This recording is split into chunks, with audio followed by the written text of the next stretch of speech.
So that's definitely not a favorite side of mine. That's fun. Welcome, welcome. I'm Sophia from Lips Junkie Forever, and in today's video, I'm going to be trying on new products. Most of these, I would say about 90% of these are new to the market. Only about, I believe, 2 items are new to me, but not new to the market. So let's get into it. I'm really excited. The first item I'm going to be trying is actually one of the few products that is new to me, but not new to the market. And it's because I have its sister to use later on in the video, and it is the NYX Marshmellow Primer.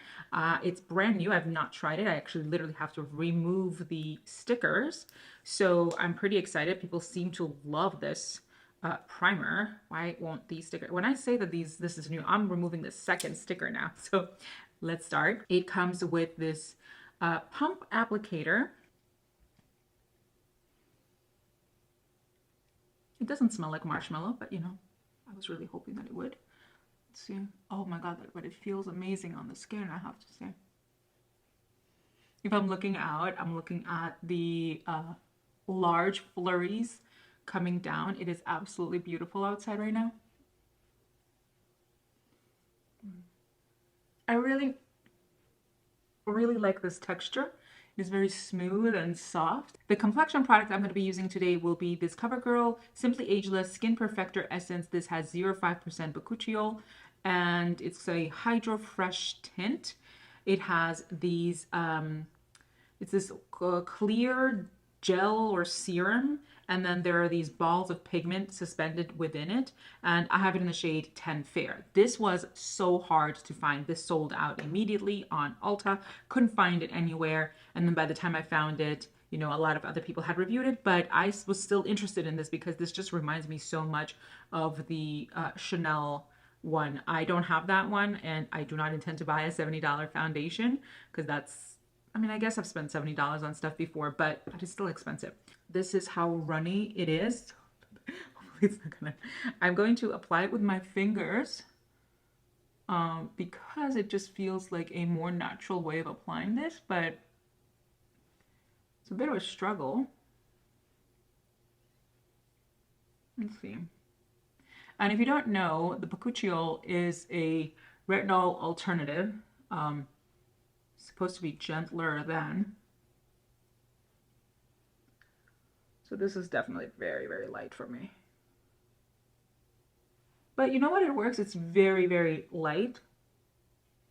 So it's not going to cover the pigmentation. Not even pigmentation. I have breakouts right here.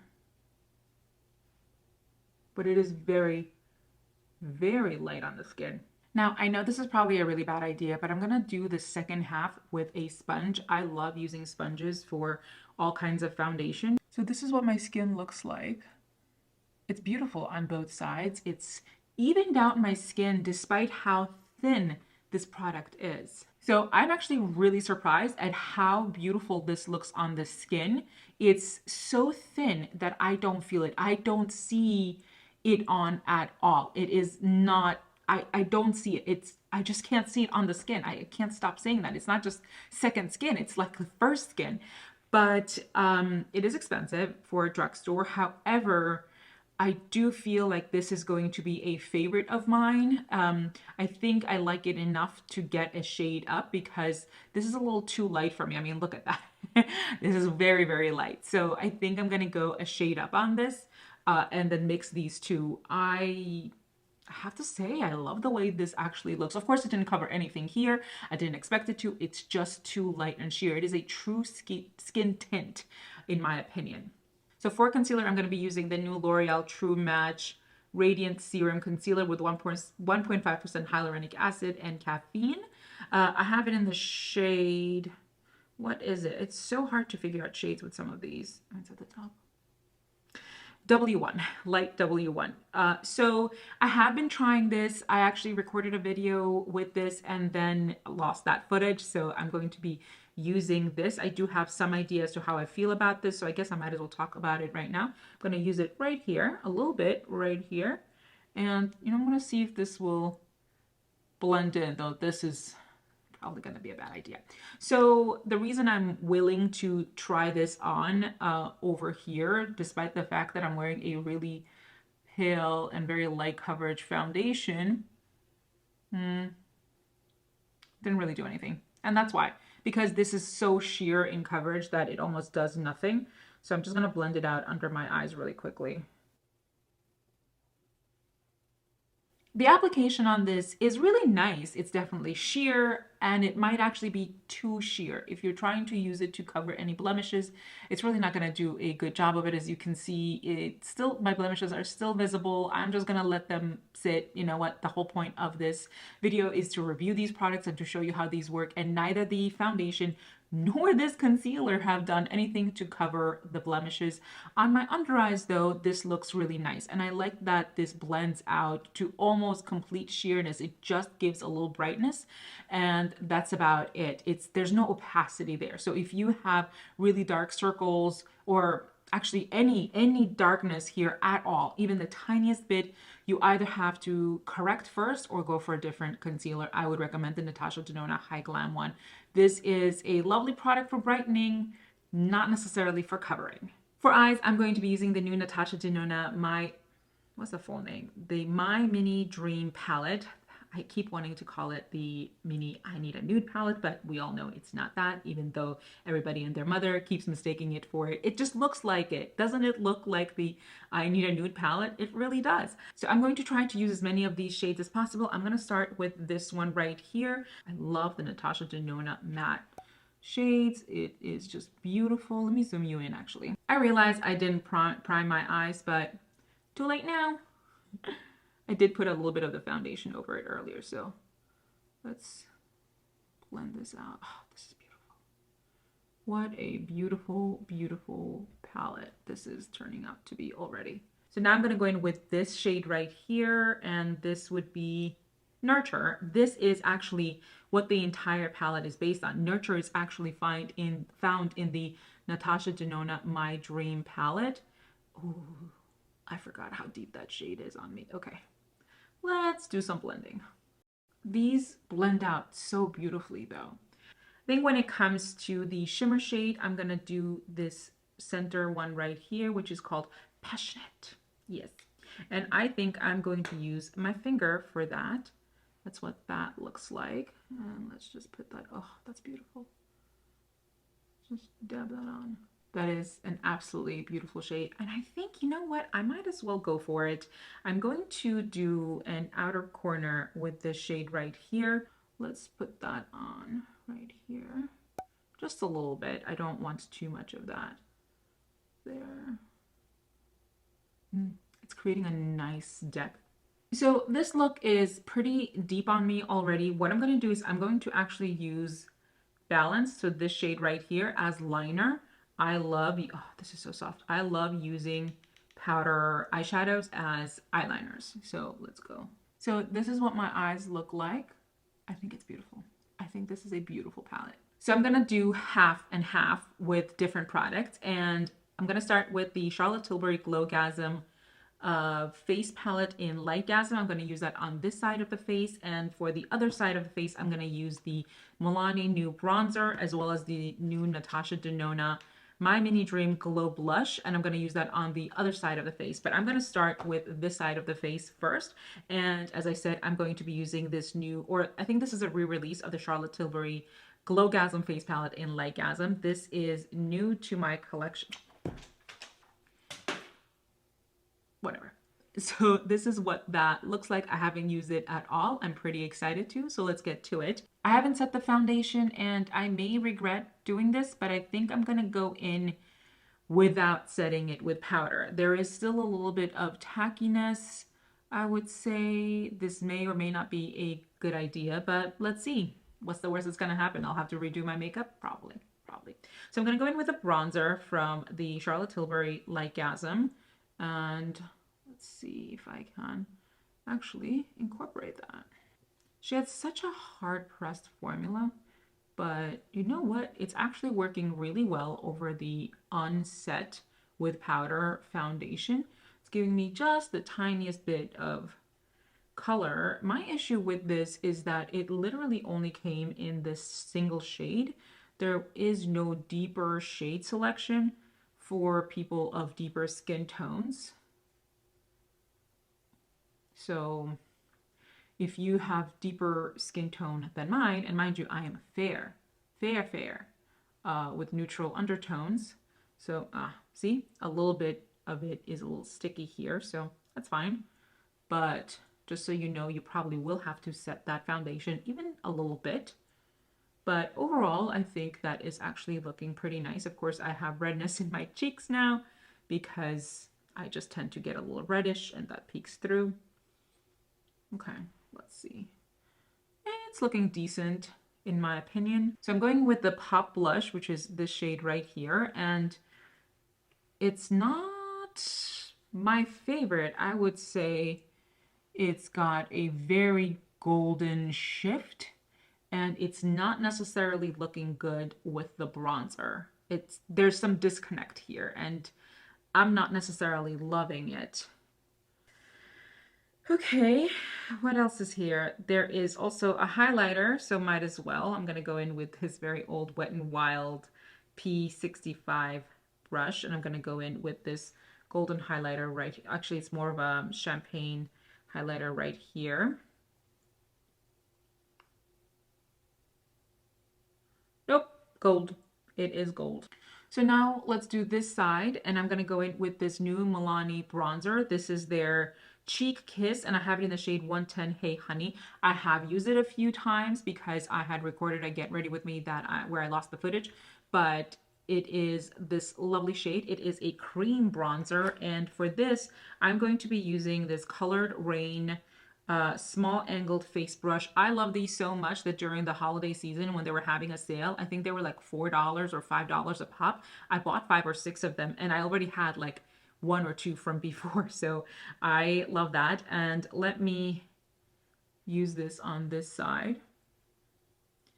Everything is coming off very, very warm today for some reason. Oh, it's because the foundation is so pale. Like, why is everything coming off really, really warm? And that's why. I mean, it's fine. It's not the end of the world. It's a bronzer. Bronzers should be a little bit on the warmer side. But you know, this applies beautifully. It's just seamless on the skin. Absolutely stunning. I look like I have 15,000 colors on my face, but it's fine. It's fine. It's fine. It's fine. It's fine. It's fine. Maybe if I keep telling myself that it's fine, it will be fine. So for blush and highlight on this side, I'm going to be using the Natasha Denona My Mini Dream Glow Blush. This is what that looks like. It is beautiful, I have to say, and I'm pretty excited. I am going to center my brush towards this side right here so I can get these 2 shades, and then I'm going to use this for the highlighter later on. Which side is it? Oh, it's this side. Let's go. Oh, that's bold, but okay.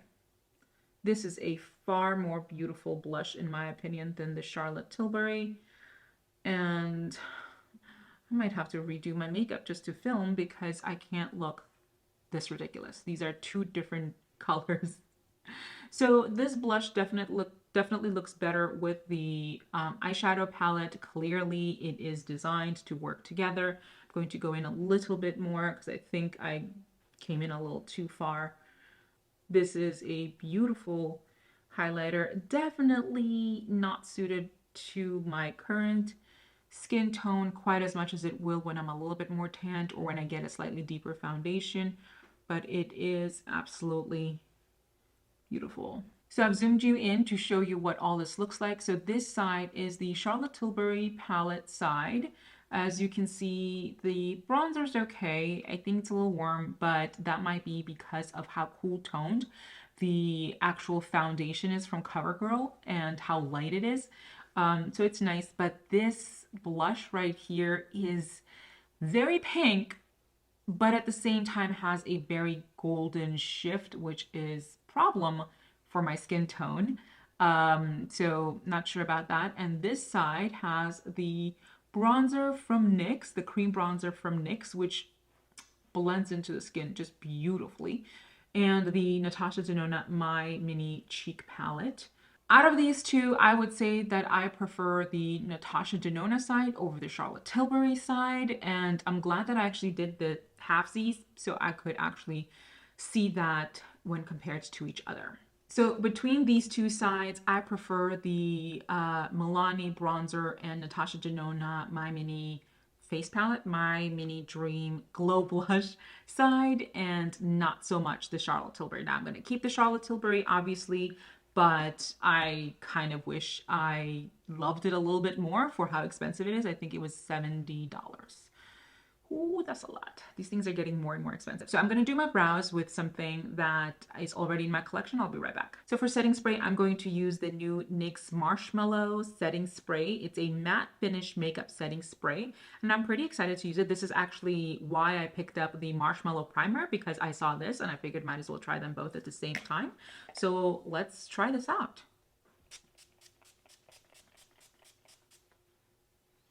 Oh, that smells so good. Not like marshmallow, but like sponge sugar. Oh my God, that smells so good. I like it. So for the lips, I picked up this new Anastasia Beverly Hills Lip Velvet in the shade Pure Hollywood. This is their nude shade. And actually, all of these are in nudes, and I have tried it already because I wanted to give an actual update versus just showing you what it looks like. So let me apply it. And it is probably best if I don't talk while I do this, so give me a second. So this is what it looks like on the lips, and it is beautiful. It is a beige brown liquid lipstick. It's not a nude for me. It's definitely more of a 1990s grungy vibe on me, in my opinion, but that's because I am used to wearing pink-based nude. That is actually what I need. That makes my perfect nude. So as a result, any deviation from that is literally more of a grungy look for me, but it is pretty. I am looking at myself in the viewfinder as well as the mirror, and it is not as drying as their liquid lipstick formula used to be. That was a very difficult formula for me to use with any regularity, and in the end I had to throw them all out, but it is a pretty comfortable formula to wear. There is some longevity to it, in my opinion. This is definitely something that lasts a very, very long time. I wore it a couple of days ago and it was fine for the whole day, but then I also wore it actually all of 5 hours, I would say, or 6 hours yesterday. In the beginning I kept feeling like it was on. It definitely feels different from when you're wearing sheeny or shiny glosses, certainly, or a bullet lipstick. You know, those are not meant to dry down, so this is not that, but this is definitely a lip velvet. It lives up to that name, and in my opinion it is very comfortable for a liquid lipstick that doesn't fully dry down. Now, at the end of the night yesterday, I think about 2 to 3 hours in, it got to a point where I no longer remembered that I was wearing it. I would rub my lips together and there was some emollient still left over. And as a result, I remembered that I was wearing something. So it did get comfortable eventually, but in my opinion, it is still a liquid lipstick. So if what you're preferring these days is to wear bullet lipsticks or lip gloss, you will definitely feel the difference between wearing lip glosses and this. However, for longevity purposes, this is a far better product. I'm already starting to forget that I'm wearing it. It's stopping the pulling that comes with liquid lipsticks because there is, you know, an ingredient there that has to dry down. But overall, I think that this is a really upgraded version of a matte liquid lipstick. So this is the final look. I think that everything looks really pretty. I'm not a very big fan of the Charlotte Tilbury palette. I'm going to try that a few more times before I give a final review. I might actually do a more dedicated video to that because I think it requires it. It is a very expensive palette, and now that Charlotte Tilbury is coming to Ulta, I'm assuming this will be available there as well, and I don't want you to waste either your dollars or your Ulta cash on it. It is really pretty. It's just not necessarily a favorite of mine. Of course, I absolutely love the Natasha Denona products. I love this side of the face, but I think that of all the products on my face today, my absolute favorite has to be the Natasha Denona My Mini Dream palette. I have to keep reminding myself that this is not the My Mini I Need a Nude, though I hope she comes out with a My Mini I Need a Nude because I can only imagine how beautiful that would be. This is a wonderful, perfect travel palette. If you tend to go to the gym before work, which is what I used to do back when I commuted to work, I would have loved a product like this. Yes, this is a $27 palette, which is a little bit expensive for 5 shades, but you can get it on sale at Ulta, or you can use your Ulta cash on it. Or you know what, we've spent more money on things that have worked less fabulously than this has. So in my opinion, if you're the kind of person who just really needs something small and travels a lot, or commutes a lot, and you like to do your makeup on the go, this is pretty easy, especially if you're a New Yorker and you have to take a subway. So I overall really love this palette. I would say that the foundation looks nice, but it didn't really cover the true problem here, and at some point my rosy cheeks were popping through. So that's something that you can use to even out your skin tone mostly. But overall, I think that this is a lovely look. I'm gonna have to even this out somehow for my next video, but I hope you enjoyed this one, and I will see you in my next one. Bye.